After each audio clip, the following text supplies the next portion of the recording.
Hello, my name is Raya, and I work with the Meadoway. I actually work with schools, so teachers and students, in encouraging students to green up this local space. In a nutshell, what the Meadoway is a project where we are trying to turn a hydro corridor, so something that looks like this with the turf grass, into a space that looks like this. Still a hydro corridor, but now we have a lot of different wildflowers, which is great for different pollinators, bees, butterflies, and other wildlife that share their city space with us. Now, the Meadoway is actually a very long hydro corridor. As we imagine, there's a lot of electricity that we use in our lives, and for that electricity to travel, it needs a lot of space. So, I don't know if you can see this map very well, but starting out here by the Rouge Park area, there's a hydro corridor that travels all the way down to the Don Valley. And that stretch, it's about 16 kilometers long. That stretch is what we're looking to green up and increase the biodiversity of with this project. Now, what students do in schools is they receive, from us at the TRCA, they receive soil, seeds, pots, in order to actually grow these native wildflower plants from seed in their classroom. And these plants would then be planted into the Meadoway. What I'd like to show you today, though, is a different way of germinating seeds. Now, germination is when a seed produces roots and a sprout. So this little seed here has the roots growing down below and a sprout up above. And what we don't often get to see are how the roots start to grow, because that's usually happening in the soil. But today, with this method, it's kind of a fun way that you can actually see the roots start to grow out of that seed. All you need is a piece of paper towel, and I find the half-size pieces work really well for this, a clear baggie, and some seeds. So in this case, I've got Black-Eyed Susan seeds, and if you haven't seen Black-Eyed Susan, it's a beautiful flower that we especially get to see in the fall, and pollinators just love it. You'll also need water. So hopefully you have some of that. Step one is to just make your paper towel wet. And I like to just make half of it wet to start. It's easier to work with afterwards.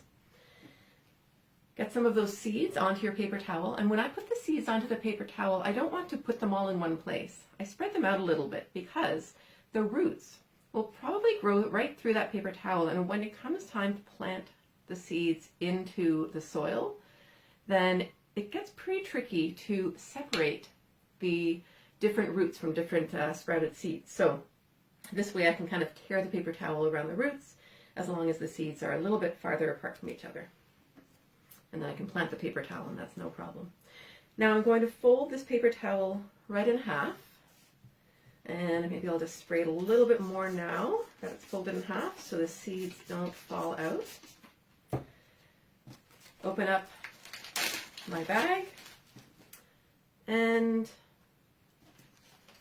slip the paper towel into the bag, and the seeds are nice and happy. When we think about what seeds need to germinate, what plants need to grow, water is one of those really important parts of that process. And as we close the bag up, we know there's water in there, so the seeds are great. Next thing they need is sunlight. It's time to put this baggie by the window. Welcome to my germination window. So I've got our Black-Eyed Susan seeds that we just set to germinate, and I labeled it so I don't forget what species I have in there. I wanted to share with you some of the other species that I've set to germinate, but I also wanted to mention that while I've hung mine, you don't have to do that. You can lay them on a surface like the window ledge, that kind of thing, and they will do this fine. I like to see the roots growing down. So starting off, we've got some Coreopsis here that has started to sprout quite nicely. This one is bergamot, which is great for pollinators, as the rest of them are, but it also is a lovely smelling leaf for us. This one, I tried to get some milkweed sprouted here. Milkweed is a tough one. Common milkweed is a tough one to germinate, but there are a couple of sprouts that have started, just a few. And this one is the Black-Eyed Susan that I started a little while ago. I'll replace this with the one we did today, but I'll take that down. And we can get started on putting these into soil because they're quite eager to continue growing and they need more space to do that. Okay, we're back at our workspace and we have our bag of germinated seeds. I'm going to share with you what I have here to be ready to plant them right into soil. So I have a 6-cell pack. There are 6 spots in here, as you can see, for planting 6 different plants, or maybe more if I put more than one in each. If you don't have a container like this, you can use something small, maybe from the recycling bin, poke some holes in the bottom for the water to come up, and you're good to go. I've also got a watering tray. If you don't have one like this, you can use a lid from yogurt or something like that to water from. These are such small seedlings that it's actually nice to be able to water them from underneath. To water in the tray and the water seeps up, then the soil can reach that, or the roots can reach that water as the soil gets wet. If you put water on the top, they're really sort of at a gentle stage, so we don't want to dislodge them just yet. I also have a popsicle stick, and you will see why in a moment, and I've got some soil and some water here. So first things first, I did put soil in here. I'm going to add a little bit more, and this is a great chance for you to get your hands dirty, which is super fun. I am going to push it in gently, but I do want to leave some air spaces in that soil, so I don't need to cram it right down there. I'm just kind of pushing it in a little bit. Next up, I'm going to get my hole ready. So when I open up our bag, then we can see that these sprouts actually have pretty long roots, and so I'm going to use my popsicle stick to dig a hole in the middle of one of these cells, and I'm going all the way to the bottom. I don't know how long the roots will be of the seedling that's going in here. They could be that long. Make a nice space. Now this soil is a little dry, so it's kind of filling in my hole as I go, but we'll do the best we can. When it's wet, it holds a lot more nicely. Next up, let's see what happened with our germinated seeds. So as I open the bag, I'm very carefully removing the paper towel. I don't want to actually break any of the roots or break any of the sprouts. So as I pull the paper towel apart for us to see how they did, I'll try to be gentle. And are we ready for the reveal? Let's have a look. Look at all that green. Oh, I planted way too many seeds in this one. That's going to be a challenge. But so many wonderful green sprouts.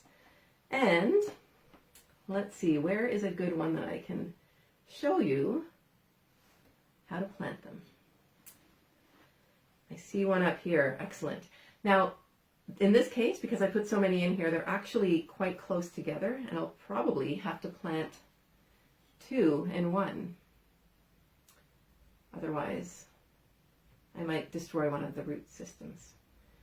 So as I am separating the sprout from the paper towel, I'm realizing that as I grew right through the paper towel, I will have to rip the paper rather than ripping the root. And I'll plant a little bit of that paper because why not?